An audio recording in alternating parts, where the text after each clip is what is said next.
viewers, welcome back to Xylem Learning Makle Rima Misada towards South Indian history. അഥവാ ദക്ഷിണേന്ത്യൻ ചരിത്രത്തിലേക്ക് ആ ഒരു ചാപ്റ്ററിൽ എൻ്റെ മക്കൾ നിർബന്ധമായിട്ട് പഠിക്കേണ്ട കുറച്ച് ക്വസ്റ്റ്യൻസ് ആണ് ഇന്ന് നമ്മൾ ഡിസ്കസ് ചെയ്യാൻ പോകുന്നത്. എന്താണ് മെഗലിത്തിക് മോണുമെന്റ്സ്, അതുപോലെ where do you find megalithic monuments in South India, അതാണ് ചോദ്യം വന്നിട്ടുള്ളത്. യെസ്, എന്താണ് മഹാശിലാ സ്മാരകങ്ങൾ എന്ന് പറഞ്ഞാൽ യെസ് കരിങ്കല്ല് അല്ലെ, കരിങ്കല്ലിലും അതുപോലെ ചെങ്കല്ലിലും നിർമ്മിച്ച കുടക്കല്ല്, തൊപ്പിക്കല്ല്, മുനിയറകൾ, ഇതൊക്കെ എന്താണ് മോണുമെന്റ്സ് ആണ്, മെഗലിത്തിക് മോണുമെന്റ്സ് ആണ് അല്ലെ. എന്തുകൊണ്ട് ഉണ്ടാക്കി എന്ന് പറയുന്നത് is made of granite and laterite അല്ലെ, അതായത് കരിങ്കല്ലിലും ചെങ്കല്ലിലും നിർമ്മിച്ച കുടക്കല്ല്, തൊപ്പിക്കല്ല്, മുനിയറ അല്ലെ, ഇതൊക്കെ എന്താണ് യെസ് മെഗലിത്തിക് മോണുമെന്റ്സ് ആണ് അല്ലെ. കുട പോലെ ഇരിക്കുന്നവയാണ് കുടക്കല്ല്, അതുപോലെ തൊപ്പി പോലുള്ളത് തൊപ്പി അല്ലെ, തൊപ്പിക്കല്ല് എന്ന് പറയും. ഗുഹ പോലുള്ളതാണ് എന്ത്, മുനിയറകൾ അല്ലെ. അതുപോലെ ഇത് എവിടെയൊക്കെയാണ്, സൗത്ത് ഇന്ത്യയിൽ എവിടെയൊക്കെയാണ് ഇത് ഉള്ളത് എന്ന് ചോദിക്കുകയാണ്. മെഗലിത്തിക് മോണുമെന്റ്സ് പ്രധാനമായിട്ടും ഉള്ളതെന്ന് ചോദിക്കുകയാണെങ്കിൽ എവിടെയൊക്കെയാണ്, യെസ് കേരളത്തിൽ നോക്കുകയാണെങ്കിൽ മറയൂര്, ചിരമനങ്ങാട്, കുപ്പക്കൊല്ലി, മങ്ങാട്, ഇവിടെയൊക്കെയാണ്. അതുപോലെ തമിഴ്നാട്ടിൽ എത്തുമ്പോഴേക്കാണ് ആദിച്ചനല്ലൂർ ഉണ്ട്, കർണാടകയിലെ ബ്രഹ്മഗിരിയിലുണ്ട്, ആന്ധ്രാപ്രദേശിലെ നാഗാർജുനകുണ്ട്, ഇവിടങ്ങളിലൊക്കെയാണ് പ്രധാനമായിട്ടും മെഗലിത്തിക് മോണുമെന്റ്സ് ഉള്ളത് കേട്ടോ. അപ്പൊ ആ കാര്യങ്ങൾ നിങ്ങൾ ഓർത്ത് വെക്കുക. നമ്മളൊരു കോഡൊക്കെ വെച്ചിട്ട് അത് പഠിച്ചിട്ടുണ്ടായിരുന്നു, നിങ്ങൾക്ക് ഓർമ്മയുണ്ടാവുമെന്ന് വിശ്വസിക്കുന്നു കേട്ടോ. ഓക്കെ, ചേരയെ കണ്ടു അല്ലെ, ചേരയെ കണ്ടു എവിടെ വെച്ച്, കുപ്പത്തൊട്ടിയിൽ. എന്നിട്ടോ യെസ് അതിനെ കൊന്നിട്ട് മാങ്ങാമരത്തിന്റെ ഇടയിൽ മറവ് ചെയ്തു എന്ന് പറഞ്ഞിട്ടുണ്ടായിരുന്നു അല്ലെ. ചേരയെ കണ്ടു, ചെരമനങ്ങാട് എവിടെ വെച്ചിട്ടാണ്, യെസ് മാങ്ങാമരത്തിന്റെ അല്ലെ, മാങ്ങാമരത്തിന്റെ അടിയിൽ. എന്നിട്ടോ യെസ് അതിനെ തച്ചു കൊന്നിട്ട് എന്താണ്, യെസ് എവിടെ മറവ് ചെയ്തു എന്ന് പറയുന്നത്, യെസ് മാങ്ങാമരത്തിന്റെ അടിയില് മറവ് ചെയ്തു.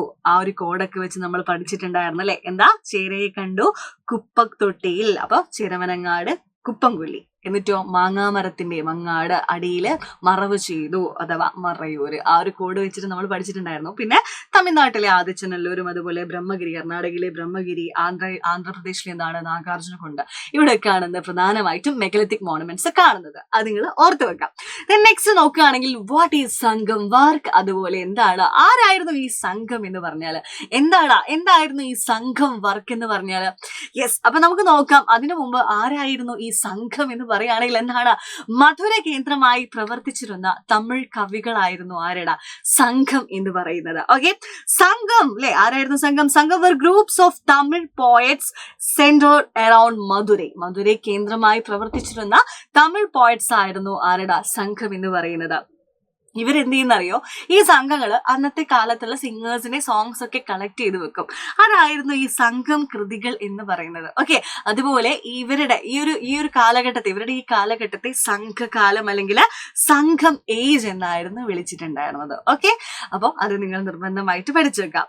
അതുപോലെ ഇവരുടെ കാലം, സംഘകാലത്ത്, അതായത് തമിഴ് പോയറ്റ്സിന്റെ ആ ഒരു കാലഘട്ടത്തില് അവരുടെ സോഷ്യോ എക്കണോമിക് ലൈഫ് എങ്ങനെയുള്ളതായിരുന്നു എന്നുള്ളൊരു ചോദ്യം കൂടി എന്റെ മക്കൾ പഠിച്ചിരിക്കണം.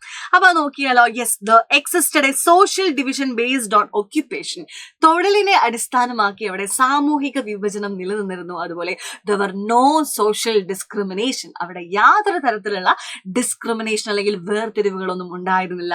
ദെൻ ജെൻഡർ ഈക്വാലിറ്റി എക്സിസ്റ്റഡ്, സ്ത്രീ പുരുഷ സമത്വം നിലനിന്നിരുന്നു. ഓക്കെ, അത് എന്താണ്, സോഷ്യൽ ലൈഫാണ്.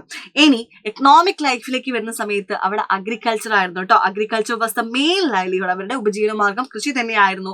അതിന്റെ കൂടെ എന്തുണ്ടായിരുന്നു, കാറ്റിൽ റിയറിംഗ് ഉണ്ടായിരുന്നു, അതുപോലെ ഫിഷിങ്, ഹണ്ടിങ്, ഇതൊക്കെ അവരുടെ ഉപജീവന മാർഗമായിരുന്നു. ഫണ്ട്, പൈസ, അവരുടെ എക്കണോമിക് ലൈഫാണ് പറയുന്നത്.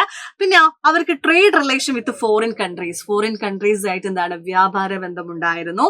ഈ പെപ്പർ അല്ലേ, നമ്മുടെ സ്പൈസസ് ഒക്കെ ആയിരുന്നു മെയിൻ ആയിട്ട് ഫോറിനേഴ്സ് ഇവിടുന്ന് വാങ്ങിക്കാറുണ്ടായിരുന്നത്. അതുപോലെ ഇങ്ങോട്ടേക്ക് എന്ത് കിട്ടാറുണ്ട്, കോപ്പർ, സിൽവർ, ഗോൾഡ്, ഇവിടെയൊക്കെ എന്താണ് അവർ ഇങ്ങോട്ടേക്ക് അല്ലെ, അതായത് കുരുമുളകും മറ്റു സുഗന്ധ വ്യഞ്ജനങ്ങളൊക്കെ പ്രധാനമായും വിദേശികളാണ് വാങ്ങിയിരുന്നത്.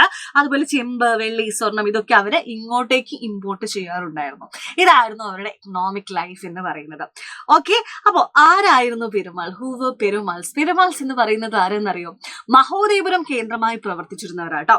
Okay, Perumals rule was establish with it centre at Mahodayapuram, അതായത് മഹോദയപുരം കേട്ടോ, അതായത് നമ്മുടെ ഇപ്പോഴത്തെ എന്താണ് കൊടുങ്ങല്ലൂരിനടുത്തുള്ള മഹോദയപുരം ആസ്ഥാനമാക്കി അല്ലെങ്കിൽ കേന്ദ്രമാക്കി ഭരണം നടത്തിയവരായിരുന്നു ഈ പെരുമാൾസ്. പെരുമാൾസ് ആണ് എന്താ ചേരർ, പിൽക്കാല ചേരർ, ലേറ്റർ ചേരാസ് എന്നൊക്കെ അറിയപ്പെട്ടു.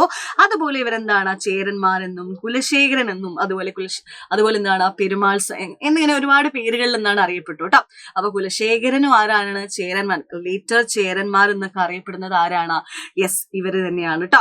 അപ്പോ ചേരന്മാര്, ചേരർ, പിൽക്കാലത്ത് ചേരർ എന്നൊക്കെ അറിയപ്പെട്ടത് ആരാണ്? ഈ പെരുമാൾസ് തന്നെയാണ്.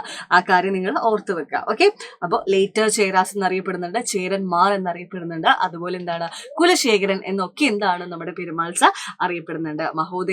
മഹോദയപുരത്തായിരുന്നു അവരുടെ എന്താണ് കേന്ദ്രം, പെരുമാൾസിന്റെ കേന്ദ്രം എന്ന് നമുക്ക് പറയാം. ഓക്കെ, അപ്പൊ മക്കളെ നമ്മുടെ എന്താണ് 6ാം ക്ലാസ് കഴിഞ്ഞ് കഴിഞ്ഞാൽ നിങ്ങൾ എല്ലാവരും എക്സാമിന് വേണ്ടി അടിപൊളിയായിട്ട് പഠിക്കണം. ഇനിയും നമ്മൾ എന്താണ് ഒരുപാട് ക്വസ്റ്റ്യൻസ് ഒക്കെ നിങ്ങൾക്ക് പറഞ്ഞു തരുന്നതായിരിക്കും. നമ്മുടെ എന്താണ് ക്ലാസ് 7ലേക്കുള്ള അഡ്മിഷൻ സ്റ്റാർട്ട് ചെയ്ത് കഴിഞ്ഞു. നമ്മുടെ അവഞ്ചേഴ്സ് ബാച്ചിലേക്ക് നിങ്ങൾ എല്ലാവരും മിസ് സ്വാഗതം ചെയ്യുന്നു. അപ്പൊ നിങ്ങൾക്ക് എന്താണ് ഈ 20ാം തീയതിക്കുള്ളിൽ എന്റെ മക്കൾ ജോയിൻ ചെയ്യുകയാണെങ്കിൽ നിങ്ങൾക്ക് 10% ഡിസ്കൗണ്ടിൽ നമ്മുടെ ബാച്ച് പർച്ചേസ് ചെയ്യാം കേട്ടോ. അപ്പൊ ആരും വൈകിണ്ട, നമുക്ക് സെറ്റ് ആക്കി USS ഒക്കെ ഇല്ലേ ഇനി, അതിനൊക്കെ നമുക്ക് സെറ്റ് ആയിട്ട് പഠിക്കണ്ടേ. അപ്പൊ നിങ്ങൾ എന്ത് ചെയ്യണം? നമ്മുടെ ബാച്ചിലേക്ക് നിങ്ങൾ പോന്നോളാം. ഓക്കെ, നമുക്ക് ബേസ് പ്ലാൻ ഉണ്ട്, ഇൻഫിനിറ്റി പ്രോ എന്നിങ്ങനെ ബാച്ച് ഇങ്ങനെ കിടക്കുകയാണ്. ബേസ് പ്ലാനിലേക്ക് വരുമ്പോൾ നമുക്ക് റിവിഷൻ ക്ലാസ് ഉണ്ടാവും, നോട്ട്സ് കിട്ടും, അതുപോലെ എക്സാം ഉണ്ടാവും, ക്വസ്റ്റ്യൻ പേപ്പർ ഡിസ്കഷൻ അതൊക്കെ ഉണ്ടാവും. അതുപോലെ എന്താണ് ഇൻഫിനിറ്റിയിലേക്ക് വരുന്ന സമയത്ത് നിങ്ങൾക്ക് പേൾ വീഡിയോ കിട്ടും, അതായത് പ്രീ റെക്കോർഡഡ് വീഡിയോസ് കിട്ടും. അതുപോലെ നമ്മുടെ ഇൻഫിനിറ്റി പ്രോയിലേക്ക് വരുന്ന സമയത്ത് നിങ്ങൾക്ക് ഫാൽക്കൺ ബാച്ചും കിട്ടും. അപ്പോൾ ആരും വൈകിക്കേണ്ട, പെട്ടെന്ന് തന്നെ നമ്മുടെ ബാച്ചിലേക്ക് വന്നു. ഇതിൽ ഏത് ബാച്ച് പർച്ചേസ് ചെയ്യുകയാണെങ്കിൽ നിങ്ങൾക്ക് 10% ഡിസ്കൗണ്ടിൽ നമ്മുടെ ബാച്ച് പർച്ചേസ് ചെയ്യാം. ഓക്കെ, അപ്പൊ എല്ലാവർക്കും ഈ കാര്യങ്ങളൊക്കെ മനസ്സിലായില്ലേ? അപ്പൊ ഇതൊക്കെ നിർബന്ധമായിട്ടും എന്റെ മക്കൾ എക്സാമിന് വേണ്ടി പഠിക്കുന്നു കേട്ടോ. Okay, bye guys.